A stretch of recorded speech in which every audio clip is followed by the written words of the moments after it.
जी, अस्सलाम वालेकुम। मैं हूं आपका मेज़बान नातिक रेहान और आप देख रहे हैं वकास वान जर्नलिस्ट यूट्यूब चैनल। 25 साल बाद हुकूमत पंजाब ने पंजाब के अंदर पतंगबाजी का ऐलान किया, बसंत का ऐलान किया और उसके बाद जो है लाहौर हाई कोर्ट में धड़ाधड़ जो दरखास्तें हैं इस ऑर्डिनेंस के खिलाफ आना शुरू हो गई। एक वकील हमारे साथ सीनियर कानूनदान मौजूद मियां मुनीब तारिक साहब और दूसरी जानिब जो पिटिशनर हैं दरख्वास्त गुजार वो भी हमारे साथ मौजूद हैं। इनसे बात करते हैं कि इनका मौक़िफ़ है क्या और ये क्यों जो है लाहौरियों की खुशियों में पानी फेरना चाह रहे हैं। सर पहले तो बड़ा शुक्रिया। सर बताइएगा बसंत के हवाले से क्या एतराज़ात हैं सर आपको? जी देखें कि बसंत के शौकीन तो साबे हैं। मैं खुद चाहता हूँ कि मैं पतंगबाजी करूँ, लेकिन मसला ये खूनी खेल है। मेरा हमसाया उसका नाम फिजान है, वो भी इसी जो है वो शिकार हुआ, इसी डोर का शिकार हुआ। वो उसकी बेचारे की डेथ हुई आज से कोई 10 साल पहले। उसी तरह में हम देखते आ रहे हैं, आपकी भी नज़र से गुजरे हैं कि काफ़ी इस तरह के इंसिडेंट्स होते आ रहे हैं कि जो वो डोर फिरती है और जो कीमती जान चली जाती है।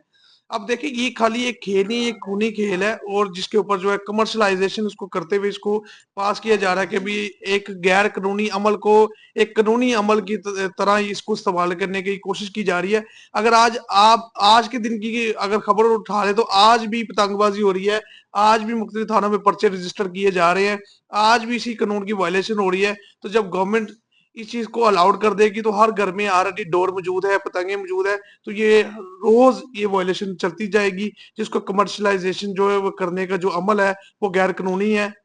अच्छा सर, हुकूमत ने इस हवाले से जो है हिकमत अमली भी बना ली है और कानून भी बना लिया है, उसके ऊपर इम्प्लीमेंटेशन भी करने जा रही है। मोटी डोर बैन कर दी है, उसके बाद चरखियाँ बैन कर दी हैं, बड़ा गुड्डा बैन कर दिया है। ज़ाहिर सी बात है बड़ा गुड्डा जो है मोटी डोर पे उड़ेगा। तो मसला है क्या? अगर ये सारी चीज़ें हो रही हैं तो आपको नहीं लगता कि हुकूमत करवा लेगी बसंत अच्छे तरीके से करवा लेगी? देखिए, ये जो आप कह रहे हैं मोटी डोर, ये शुरू से बैन थी, लेकिन ये शुरू से आज के दिन तक ये इसके ऊपर कभी भी इम्प्लीमेंटेशन नहीं हो सका। आप देखिए, जब पतंग हवा में होगी, डोर हवा में होगी, तो कौन सा ऐसा मैकेनिज्म है जो उसको ट्रेस करेगा कि आया कि ये जो डोर है वो उस एसओपी के ऊपर पूरी उतरती है कि नहीं, या वो जो पतंग जो उस वक्त हवा में क्या उस एसओपी के मुताबिक वो पूरी उतरती है कि नहीं, जो कि गवर्नमेंट ने नाफिज किया है। तो लिहाजा इन तमाम चीजों के ऊपर मैकेनिज्म बनाना, उसको सेटलाइज करना, ये बहुत मुश्किल काम है, ऐसा मुमकिन ही नहीं। अच्छा मुनीम भाई, अगर जिस तरह आप बात कर रहे हैं कि यार अगर पतंग उड़ जाती है, इतनी दूर चली जाती है, वहां से कटती है तो जाहिर सी बात है डोर नीचे की तरफ आती है। तो सर ये इसी हवाले से भारत के अंदर भी तो लॉ मौजूद है, भारत में भी तो पतंगबाजी होती है, वहां पर इतनी हलाकतें क्यों नहीं होती? देखिए, हर चीज का एक स्टैंडर्ड को वे निकाला जाता है। पंजाब के 36 जिले हैं, 36 जिलों के अंदर ये उन अजला को पहले मुख्सिस करते हैं कि जहाँ पे काफी ज्यादा जो है ना वो जगह मौजूद है, जहाँ पे लोगों को फैसिलिटेट किया जा सकता है। साहिल समंदर के किनारों पे अक्सर पतंगबाजी होती है, मुख्तलिफ ममालिक के अंदर, वहां पे की जाए, सहरा के अंदर की जाए, इस तरह के जो मैदानी इलाके हैं वहां पे जाकर जो अगर खुले इलाके हैं। जो खुले इलाके हैं वहां पे अगर पतंगबाजी हो, तो ये कोई काम, मतलब कोई जानी नुकसान नहीं होगा। लेकिन लाहौर जैसा जो रशी एरिया, जहाँ पे पूरे पाकिस्तान से लोग आकर यहाँ पे कारोबार करते हैं, यहाँ पे रिहायश रखते हैं, इवन के अंदरूनी लाहौर की अगर हम बात करें, तो वहां पे बाइक के अलावा कोई गाड़ी जा ही नहीं सकती।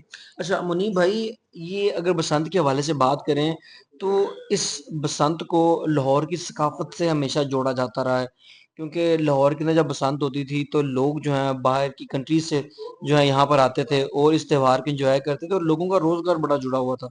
आपको नहीं लगता है कि उन बेचारों का रोजगार का बेड़ा गर्क कर दिया है हुकूमत ने? अब ये खुला है तो आपने बेड़ा गर्क कर दिया है। देखिए सर, जो रिज्क की जो जिम्मेदारी वो अल्लाह ताला की जात की है। हम्म। मेरी या आपके किसी काम करने की वजह से ना किसी का रिज्क बंद हो सकता है, ना किसी को मिल सकता है। तो देखिए, बहुत से ऐसे काम है, हम आप देख लें, ये जो बर्ड मार्केट है वो लाहौर में खत्म हुई है, इसके अलावा और बहुत सी मार्केटें खत्म हुई हैं। हम्म। क्या उनका रोजगार बंद हो जाएगा? ऐसा नहीं है।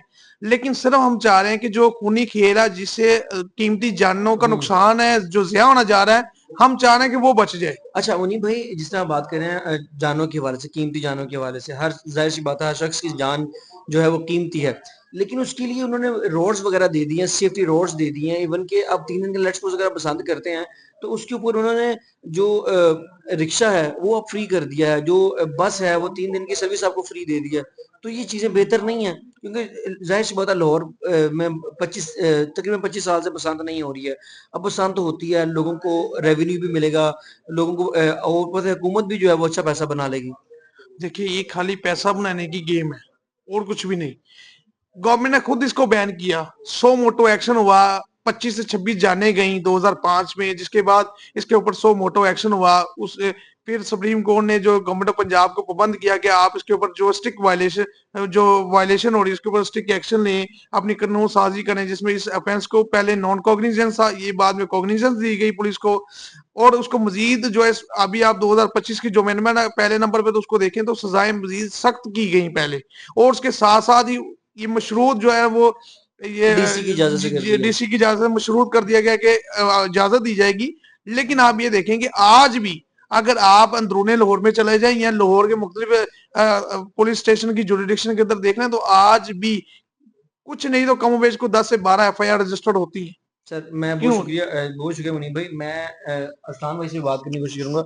अच्छा अरसलान भाई, बसंत एक बहुत बड़ा त्यौहार था लाहौर के अंदर, इसको बड़े जोशो खरोश से मनाया जाता रहा है, और इसको जो है ना नज़र लग गई लोगों की, और माफिया की नज़र लग गई। इसको आपको नहीं लगता कि अगर इस चीज़ को कंट्रोल किया जाए, इस पे मोटी डोर कंट्रोल किया जाए, जिस लोग क्लच इस्तेमाल करते हैं उस पे कंट्रोल किया जाए, केमिकल डोर पे कंट्रोल किया जाए, बड़े गुड्डे पे कंट्रोल किया जाए, और एक स्पेसिफिक धागा जो है वो दे दिया जाए कि आप इससे उड़ाएं, इससे जानी नुकसान हो खतरा नहीं होगा, तो क्या आपको नहीं लगता है कि ये बसंत हो जानी चाहिए?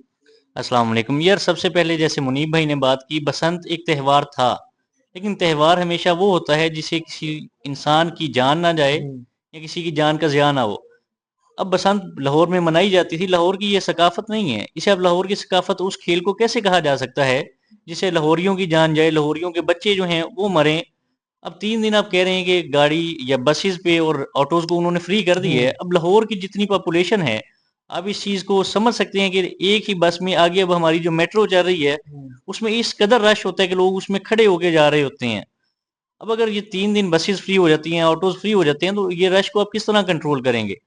उसके बाद सो मोटो एक्शन लिया गया जस्टिस इफ्तिखार चौधरी की तरफ से 2005 में। उसके बाद भी मुतद्दिद बार 2010 में लाहौर हाई कोर्ट में रिट लगी, जो लाहौर हाई कोर्ट ने डिसमिस की इस वजह से कि इसे हम काइट फ्लाइंग को या डोर को इसे बेचना ये नहीं, हम इसकी इजाज़त नहीं दे सकते। उसके बाद 2025 वाले एक्ट में आप देख लेते हैं, आगे जो सज़ा थी ये नॉन बेलेबल ऑफेंस था, सॉरी ये बेलेबल ऑफेंस था। पहले अब इसे हाँ नॉन बेलेबल ऑफेंस कर दिया गया। जो बंदा गुड्डी उड़ा रहा है उसकी सजा 5 से 7 तो साल। ये तो अच्छी चीज है ना। नहीं अब सर, कैसे अच्छी चीज है? अब सजाएं इसमें ज्यादा हो गई हैं। अब आज सुबह मुझे एक कॉल आती है, ये ग्रीन टाउन थाने में एक एफआईआर हुई है काइट फ्लाइंग की। तो अगर काइट फ्लाइंग की ये भी इजाजत नहीं है, उन दिनों में आप कैसे दे सकते हैं? क्या गवर्नमेंट हमारी इतनी गरीब हो गई है कि वो रेवेन्यू जनरेट करने के लिए वो लोगों की जानों को दांव पे लगा रहे हैं? क्या इंसानी जान की कदर कोई नहीं है? अब लाहौर में जितनी मार्केट्स थी वो इन्होंने गिरा दी हैं। ये किस तरह रेवेन्यू जनरेट कर रहे हैं? लोगों का रोजगार तो ये पहले ही छीन चुके हैं। अब जो लोग इस बिजनेस को बंद कर चुके थे वो दोबारा इस बिजनेस को चलाएंगे, तो वो क्या सिर्फ 3 दिन के लिए चलाएंगे? अच्छा वो तो कभी अरसलान नहीं भाई, होगा। मेरा सवाल आपसे ये है कि पतंगबाजी से कितने लोग जो हैं वो अब तक जो है लुकमा अजल बन चुके हैं? कोई रिकॉर्ड वगैरह है आपके पास कि यार इतने लोग जो हैं इतने मर चुके हैं सिर्फ पतंगबाजी की वजह से? ये रिकॉर्ड जो है 15 से 20 लोग इसमें मरे 2005 में, जब chief justice of Pakistan justice Iftikhar Chaudhry साहब ने सुमोटो नोटिस लिया। उसके बाद 2021 में भी और अभी भी 2000 में गालबन बसंत को बैन किया गया। 2000 से लेके 2026 आ गया, 2026 तक कम से कम जो है 26 जाने तो चली ही गई हैं। अब 26 जाने, साल में एक बंदा अगर मर रहा है बसंत की वजह से, गुड्डी की वजह से, तो उसकी फैमिली पे क्या गुजर रही है? वो अपनी माँ का इकलौता बेटा होगा, अपनी वाइफ का खावन होगा, अपने बच्चों का बाप होगा, तो वो जो बच्चे यतीम हो गए या जिस माँ का बेटा चला गया वो कैसे, उसका हर्जाना कौन देगा? क्या हमारी गवर्नमेंट इस चीज को कंपनसेट करेगी?